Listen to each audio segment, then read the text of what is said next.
Hi, this is Alex from myphotoessential.com, and today we're here in Brooklyn Prospect Park testing out Nikon D810 digital camera.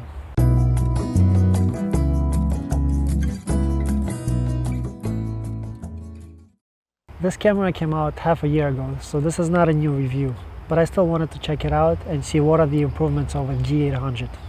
And I see some improvements. They're not major, but they're interesting. First of all, I noticed the information button.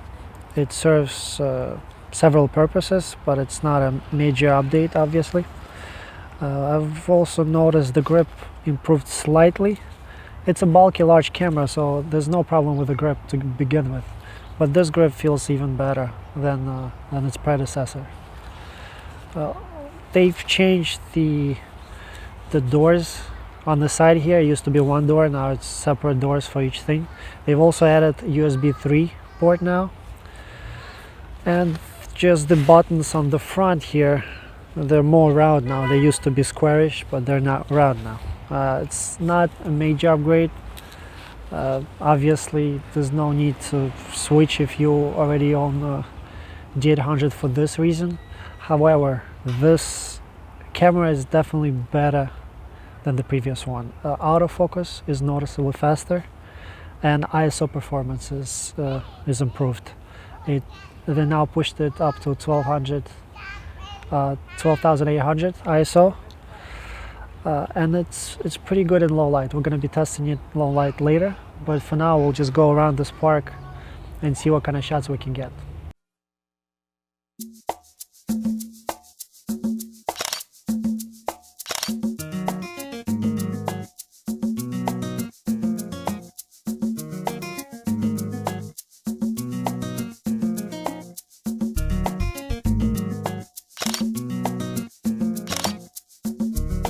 I think this camera would be great for landscape, portrait, studio work with its high megapixel count. So today we're here in Central Park shooting two models for portrait work and a little imitation of a wedding. So we'll be able to see how this camera performs in such events.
I would have liked to have a tilt screen here, like in a case we're standing in right now. I'm a little bit lower than the model, she's standing higher, and I have to shoot at a high angle. If I had a tilt screen, it would be easier. Thankfully, there's a live view mode, but when I'm using this mode, there's a bit of a lag between the shots. So it's not ideal, but it works out.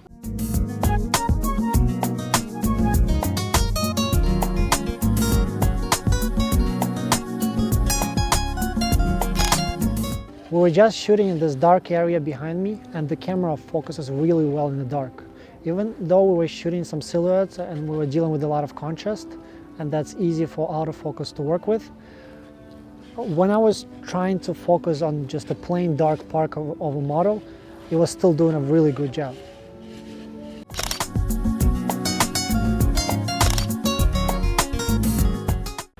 This is a premium camera, so it obviously has premium features in it.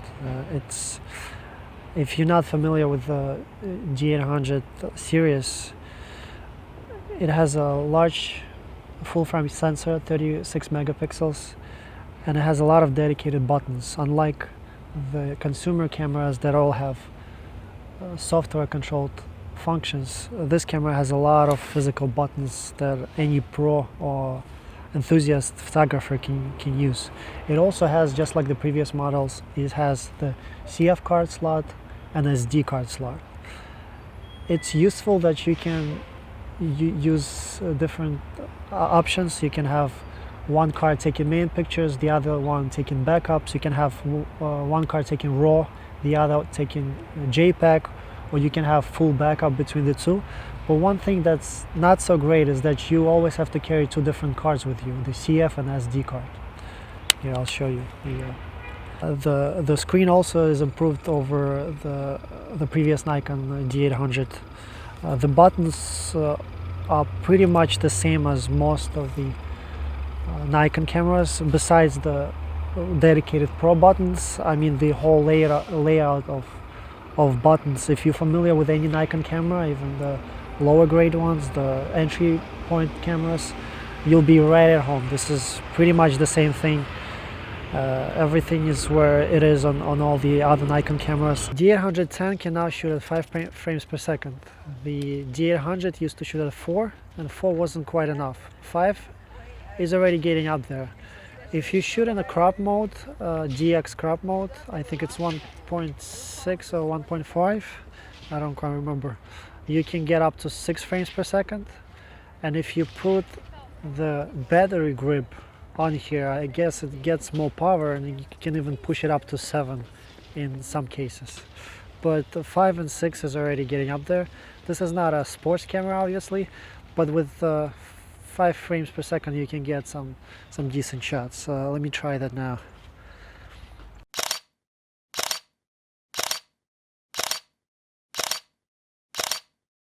I've also noticed the shutter is pretty quiet on this camera. The previous D800 sounded like somebody slapping your door, but this one sounds pretty good, and you can hear the speed in the shutter here.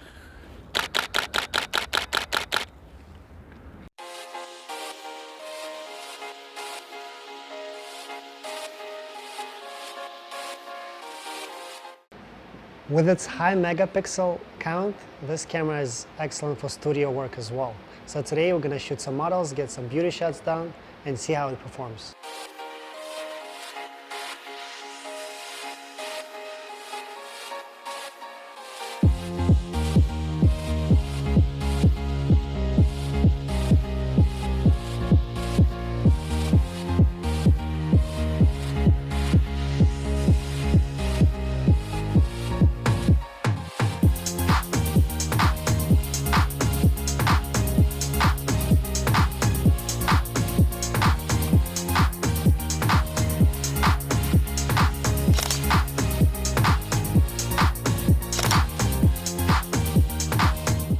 When you're shooting at full 36 megapixels with the Nikon D810, keep in mind that it creates huge file sizes. If you are shooting in RAW, we're averaging about 75 megabytes per file. So if you have long sessions and you shoot a lot of images, make sure you have enough spare memory cards and backup to cover all that data.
Today we're here in another studio in Brooklyn.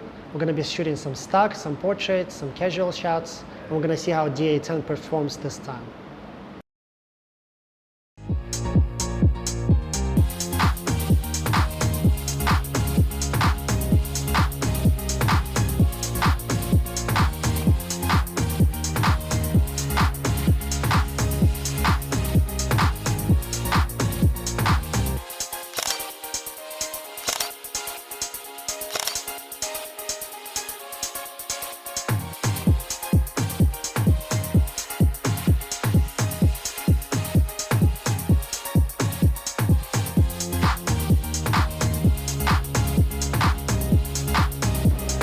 So here are the two cameras side by side. This is the D800 previous model, and this is D810, the new model. And as I've mentioned before, all they've changed here is you can tell this one has one window, and this model has 3 windows now. Also the buttons, function buttons here, these are squarish and these are roundish. And the grip has changed just a little bit. And they've added the information button in the back. That's pretty much all the difference you're gonna see visually.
So to conclude this video, I'd say that if you're looking for excellent DSLR with high resolution, excellent focus accuracy, that produces sharp results, and superb dynamic range, this is the camera for you.